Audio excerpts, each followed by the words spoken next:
What it is, it's your boy True McFadden, aka Durag True, with True Be Talking. And in this video, I gotta give my reaction to the Vergil Ortiz Jr. versus Erickson Lubin fight. Hey yo! I said, hey yo! Hey yo, what's up, man? Hey, it was a good fight. Well, it was some good fights. Let me put it like that. Yo, I had a great time at the fight this past Saturday. I went, of course, like I said, I went to the Vergil Ortiz Jr. versus Erickson Lubin fight live. It was a very dope experience. I just want to talk about that and some of the other fights I've seen, and just give you a little breakdown of what happened to me on Saturday. So first of all, I'm just going to jump right into it because we got a little bit to talk about here. The first fight that I got to see live was the first fight on the main undercard. Robin Safar versus Durag Miller Jr.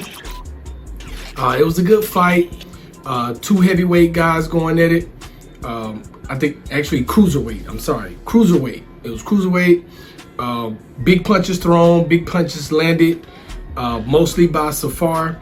I've never heard of either one of these guys coming into the fight. I never heard of either one of them, but they both were throwing some pretty good punches. It's just Safar was, he threw and landed a lot more, or a few more than Durag Miller Jr.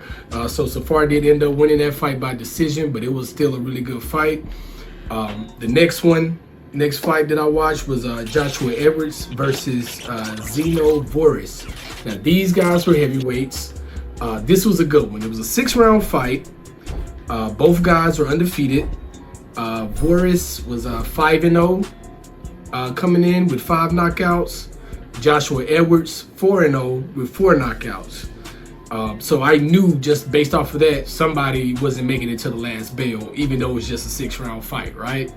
So man, I was right. You feel me? That boy Edwards, man, he started hitting. Like honestly, Edwards is just watching him. He's a really good boxer. He boxed. It wasn't just a slugfest. I'm just coming in and slug it out with you. He boxed. He feint. He showed something with another way. He threw different types of punches. In the end, I don't even think Voris even threw a punch. Like he just kind of, I guess Edwards' skills were so good he couldn't find an opening to throw anything. So he just tried to basically clam up and defend his face, which he did a terrible job of. Because Edwards beat this motherfucker's face in. He had like two gashes. Like he had a cut on each eye, and his face was just pouring blood. So ended up stopping that fight. So Edwards ended up winning that fight by stoppage. Got a chance to say what's up to him after the not right after the fight, but later on he was walking around taking pictures, signing autographs. It was one of those cool things about actually being at the fight and actually having floor seats. I was rubbing elbows with some of the best out there. So yeah, it was really cool to see that fight. Josh Edwards, definitely looking forward to seeing him in the future. He definitely looks good as a heavyweight. Let's see what he does moving forward. The next fight, Amari Jones versus Shady Gamar. I think that's how you say it. I really don't know. But this was a fight in the 160-pound weight class. Amari Jones showed that he's a really good fighter, really slick fighter, good on defense, had really good movement, and he had a really good punch put out. And he actually ended up winning this fight by knockout, which was really cool to see. I've never watched him fight before. Like pretty much everybody that I watched fight Saturday night, I hadn't seen before except for Victor Ortiz and Erickson Lubin, pretty much. So Amari Jones, got him on my radar now. He looks like a really good prospect moving forward. I definitely can't wait to see him back in the ring again. The one thing that was cool about Shady was that he actually had Roy Jones Jr. in his corner. So I was able to see Roy Jones Jr. live. That was cool. But other than that, man, Gamar got his ass kicked. But definitely looking forward, like I said, seeing Amari Jones in there again, because that was definitely entertaining. He was definitely an entertaining fighter to watch, and he looks like really good. He looks really good as a fighter there. The co-main event. So of course the co-main event. Darius Fogum against David Stevens. Now this fight, this is this is one fight that made me appreciate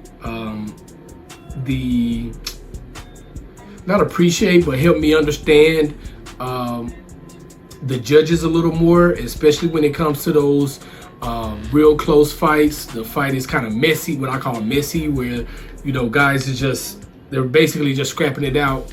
Fulgham, Darius. Darius, he was a taller fighter of the two, but I felt like Stevens controlled the fight mainly because he forced Darius to fight his type of fight.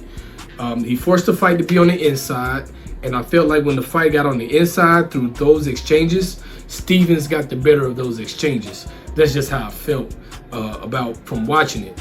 But at the same time, like I said, it was a really close fight. It was a back and forth fight, and it ended up being a majority draw. Two judges had it as a draw. The one judge that didn't actually gave the fight to Fulgham, which, even though I feel like Stevens controlled the fight, if you saw it going for Darius, honestly, I can't be mad at that, because it really could have went either way. It's just based off of how Stevens wanted to fight that fight. I felt like he controlled it, and he made Fulgham come down to what he wanted to do. Now, if you have a different outlook on that, let me know. Hit me up in the comments, because like I said, I watched it live, and it was a real back and forth, kind of a hard to judge, hard to score type fight. So, but it was still a really good one, and I was, you know, definitely happy to see it. But let me know what you think, because I had David Stevens winning that one, but at the same time, I'm not mad at a draw. And that brings us to our main event. Our main event: Vergil Ortiz Jr. versus Erickson Lubin.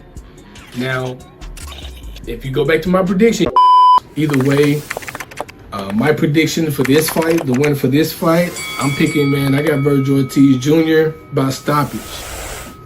You know, in my prediction video, I said that this would be a fire fight. I said that I don't think this fight will make it to the final bell. It was going to be a stoppage. And I also predicted that Ortiz Jr. will win this fight by stoppage. I did not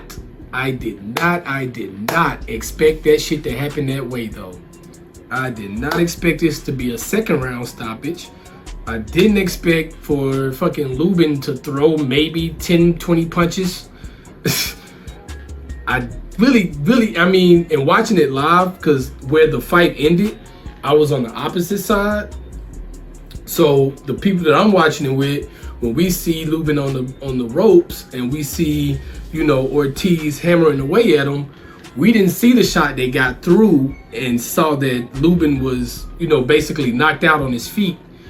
It just looked like they was there on the ropes, and then the ref just jumped in and stopped it. So I was yelling bad stoppage. Like when it first happened, I was like, bro, it's gotta be a bad stoppage. It's gotta be a bad stoppage.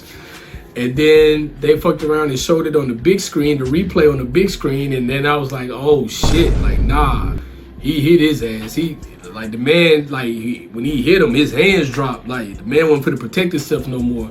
So the ref definitely had to jump in there and stop the fight.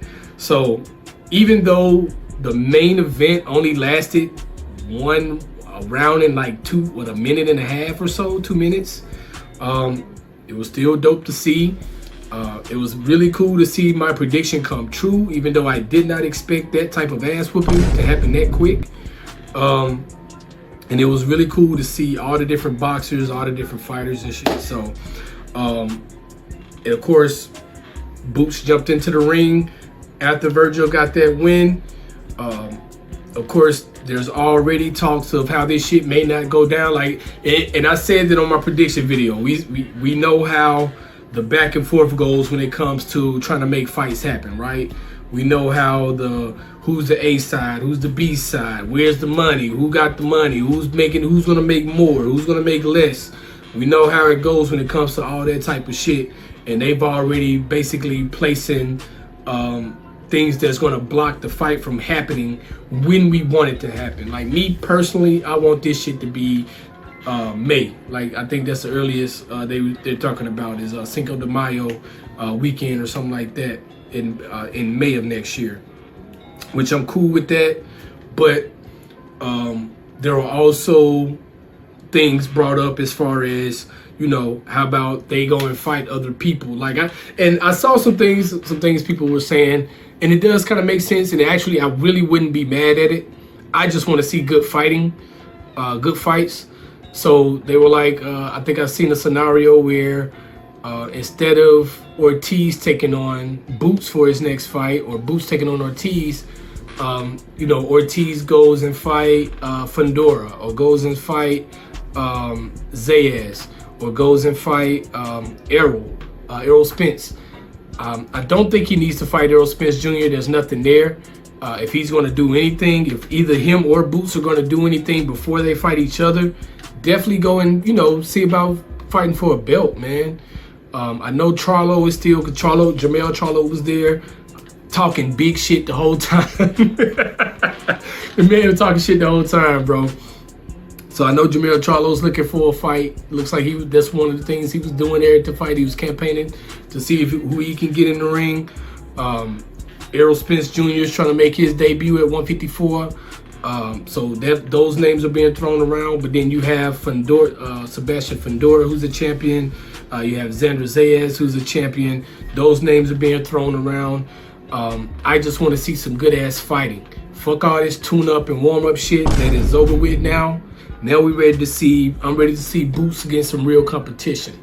I'm ready to see Ortiz against some real like I honestly thought Lubin was going to be a way tougher fighter for him, a way tougher fight than it ended up being. But it also let me know that, or showed me that, hey, he's ready for something better, man. Let's move on, bro. Let's get it popping. But for my overall experience at the fight, man, I really enjoyed myself. It was really cool. It was really cool. I'm still debating on which experience I prefer.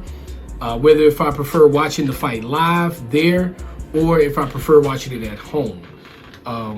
Watching it live was really cool. Like I said, I got to see all kind of fighting. I got to see Tony Rock in the crowd, because like I said, I had a floor seat, and having a floor seat is just the dopest shit ever, because you're down there in it, so you can, you know, hey man, you run into a boxer that you like, hey bro, can you take a picture? I wasn't in that mode that night. I was just taking it all in. But you know, I actually gave Richardson Hitchens, he was there. I gave him a weird little dap. He was going to take a picture with somebody, and I had actually walked past him. I had walked past him, and then I looked. I was like, oh yeah, that's Hitchens, because I had seen him earlier. And I turned around. I was like, yo, Hitchens, like, you dope, man. And somebody was pulling him to take a picture, and he was like, yeah, all right. And I went to give him a dap, and he kind of like slapped the dap. Kind of slapped the dap, but it was cool, bro. It was still a fucking cool ass moment, man, because I thought the man was like tall as shit. Like, he looks tall when he's fighting in the ring, I guess because he's taller than the other fighters he's going against.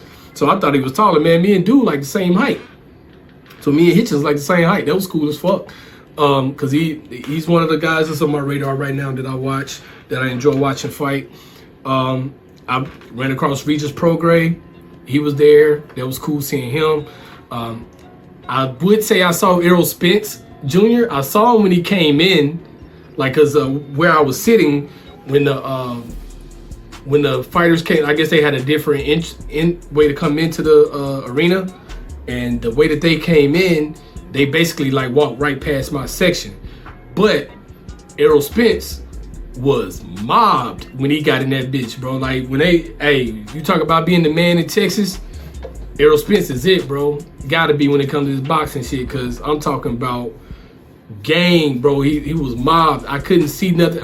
The only thing I could get, even with my phone, you know, holding it up, I could only get a video of the crowd around him. I couldn't even, I didn't see his face at all. All I could see was his hair. I could see his dreads, and people around him, you know, you just knowing that was Spence.